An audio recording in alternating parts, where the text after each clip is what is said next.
செங்கோட்டையனுடைய மிஸ்ஸஸ்ன்னு சொல்றாங்க. அப்போ உள்ள என்ன நடந்ததுன்னு பின்னாடி விசாரணையில நம்ம விசாரிக்கும் போது நம்ம சோர்ஸஸ் சொன்னது, ஏம்மா நான் வந்து உங்க வீட்டில் உட்காந்து சாப்பிட்ருக்கேம்மா, உன் கையால் எனக்கு சிக்கனும் மட்டனும் பரிமாறி இருக்கேம்மா, நீ வந்து இப்படி நடுத்தருவில் நிற்கிற போயஸ் கார்டன்ல, என்னம்மா ஆச்சு உனக்கு, நீ வந்து என்கிட்ட ஃபோனில் சொல்ல வேண்டியதானேன்னு. இல்லைம்மா நான் பலமுறை ட்ரை பண்ண உங்களை ரீச் பண்ண விடல யாரும். யாருன்னா செங்கோட்டையனுக்கு ரொம்ப விசுவாசமா இருந்தேன், சசிகலா டீம் ரீச் பண்ண விடல, அதனால தான்மா நான் வந்து நின்னேன் அப்படி. என்னம்மா நடக்குது அப்படி இல்லைம்மா, அவரோட உதவியாளர் வீட்டில் தங்கிக்கிட்டு இருக்காரு அவரு, அவரோட மனைவியோட அவருக்கு தொடர்பு இருக்கு, அவருக்கு பெண்கள் தொடர்பு அதிகம், ஏற்கனவே நடிகை பானுப்பிரியாவை வச்சுக்கிட்டு இருந்தாரு, இப்போ வந்து இந்த நடிகை வச்சுக்கிட்டு இருக்க இந்த உதவியாளரோட மனைவியோட இருக்காரு, இந்த மாதிரி பெண் தொடர்புகள்னால அந்த டிநகர் சத்யா மாதிரி ஆட்கள் அவருக்கு ஃபுல்லா இந்த வேலைகள் தான், பூனகன் புவனேஸ்வர்லேருந்து எல்லாமே இதே வேலைகள் தான், இந்த மாதிரிலாம் இருக்கிறதுனால வீட்டுக்கு வர மாட்டுறாரு, ஒன்றும் இல்லைம்மா எனக்கு வீட்டுக்கு வந்துட்டு போக சொல்லுங்கம்மா அப்படின்னு. இப்போ அந்த அம்மா கூப்பிட்டு விசாரிக்கிறாங்க. இவர் என்ன சொல்றாரு ஜெயலலிதா கிட்ட, அம்மா அது என் பர்சனல்மா அப்படின்னு. உன் பர்சனலா அது அப்படின்னு அந்த அம்மா டென்ஷன் ஆகிட்டு அடிக்குது அடி. நாங்களாம் நின்றுக்கிட்டு இருக்கோம், வேடிக்கை பார்த்துக்கிட்டு இருக்கோம்.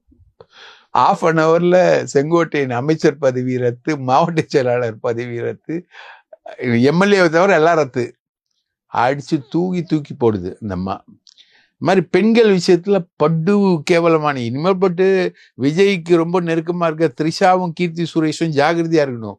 ஏன்னா செங்கோட்டையன் அங்கே உள்ள வந்துட்டாரு, அதனால அவங்க ஜாகிரதையா இருக்கணும். அந்த அளவுக்கு பெண்கள் விஷயத்துல படுபாதகமான ஆளு. விஜயே சொல்றாரு, 72 வயசு மாதிரி தெரியலண்ணே உங்களை பார்த்தா இளமையா இருக்கீங்கண்ணே, ஏன் ஸ்டாலின் அங்கிள்னு கூப்பிட்டாரு, 72 வயசு, இவருக்கு 77 வயசு, இவரையே அங்கிள்னு கூப்பிடல, அங்கிள் ஒரு தாத்தான்னு கூப்பிடணும் விஜய், தாத்தான்னு ஏன் கூப்பிடல, அந்த மாதிரி ஆளு இது.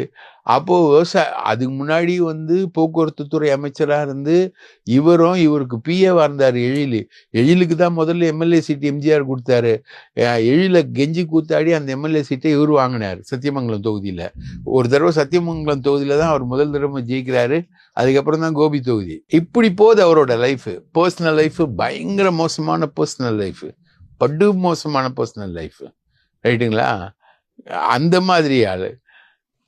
இவருக்கு வந்து செல்வாக்குன்றது பெருசா இல்லை, அவரோட கான்சன்ட்ரேஷன் ஃபுல்லாவே அதுல தான், அந்த கோழிகளை சுடுவதில் தான் அவருக்கு கான்சன்ட்ரேஷன். வேற அவர் எந்த விதத்திலையும் கட்சிக்காரங்களோட இல்லை.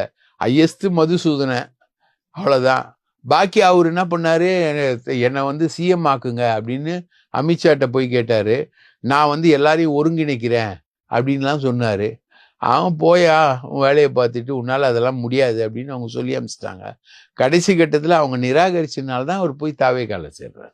முன்னாள் அமைச்சர்கள் பலரும் தாவேகாவை நோக்கி வருவாங்கன்னு ஒரு எடப்பாடிக்கு எச்சரிக்கை கொடுக்குற மாதிரி பேசியிருக்காரு. எடப்பாடி பழனிசாமிக்கு இவர் மேல ஒரு பயம் எதுவும் இருக்குதா, எப்படி சார்? முதல்ல சார், இப்போ நான் வரேன்னு வைங்களேன், நான் வரேன்னா என்னோட கிரெடென்ஷியல்ஸை நீங்க பார்க்கணும், ரைட்டா? நான் எப்படி வரேன் அப்படின்றத பார்க்கணும், எதுக்காக வரேன்றதை பார்க்கணும். இவர் வந்தார யாராவது ஒரு முன்னாள் எம்எல்ஏ, சிட்டிங் எம்எல்ஏ ஒருத்தனாவது வந்து இது பண்ணானா? இவர் கூட வந்தானா? இவர் கூட வந்தவங்கலாம் ஒன்றியம் நகரம் அது இதுன்னு சொல்லிட்டு அங்க லோக்கல்ல இவரால் நியமிக்கப்பட்ட ஆட்கள் தான் வந்தாங்க.